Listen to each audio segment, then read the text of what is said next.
മത്സരത്തിന്റെ തൊട്ടു മുൻപ് ഹസ്തദാനം നൽകി മത്സരം തുടങ്ങുന്ന ഒരു സ്ഥിതിയാണ് എല്ലാ കളികളിലും മിക്ക കളികളിലും ഉള്ളത്. എന്നാൽ അങ്ങനെ ഒരു ഹസ്തദാനം നൽകാത്തതിന്റെ പേരിൽ TV ചാനലുകളിൽ ചർച്ചകളും പത്രങ്ങളിൽ വലിയ തലക്കെട്ടോടുകൂടിയും അതുപോലെ ഫോട്ടോഗ്രാഫ് ഉൾപ്പെടെയുമുള്ള വാർത്തകൾ വന്നിട്ട് പോലും ഇന്ത്യ ശ്രീലങ്ക സംയുക്തമായി നടത്തിയ കാഴ്ച പരിമിതരുടെ T20 വേൾഡ് കപ്പിൽ ഇന്ത്യ ചാമ്പ്യന്മാരായ വിവരം വെറും 4 വരി വാർത്തയിൽ ഒതുക്കിയത് വളരെ ഒരു വിഷമകരമായ ഒരു വാർത്ത അല്ലെങ്കിൽ ഒരു കാഴ്ച തന്നെയാണെന്ന് പറയാം.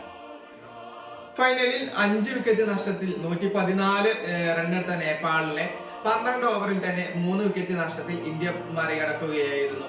മത്സരത്തിൽ 44 റണ്ണ് നേടി ഫുലെസാറെ ഇന്ത്യൻ നിരയിലും അതേപോലെ മത്സരത്തിലെ ടോപ്പ് സ്കോററായി. ഓസ്ട്രേലിയയെ സെമി ഫൈനലിൽ തകർത്തുകൊണ്ടാണ് ഇന്ത്യ ഫൈനലിലേക്ക് എത്തിയത്. അതുപോലെ പാകിസ്ഥാനെ സെമി ഫൈനലിൽ തകർത്തുകൊണ്ടാണ് നേപ്പാള് ഫൈനലിലേക്ക് എത്തുന്നത്. പാകിസ്ഥാന്റെ മെഹറിൻ അലിയാണ് ടൂർണമെന്റിലെ ടോപ്പ് സ്കോറർ. 600 റണ്ണാണ് താരം അടിച്ചു കൂട്ടിയിട്ടുള്ളത്. അതിൽ 78 പന്തുകളിൽ 230 റണ്ണ് ശ്രീലങ്കയ്ക്കെതിരെ താരം അടിച്ചെടുത്തിരുന്നു. അതുപോലെ ഓസ്ട്രേലിയക്കെതിരെ 133 റണ്ണും താരം നേടിയിട്ടുണ്ട്.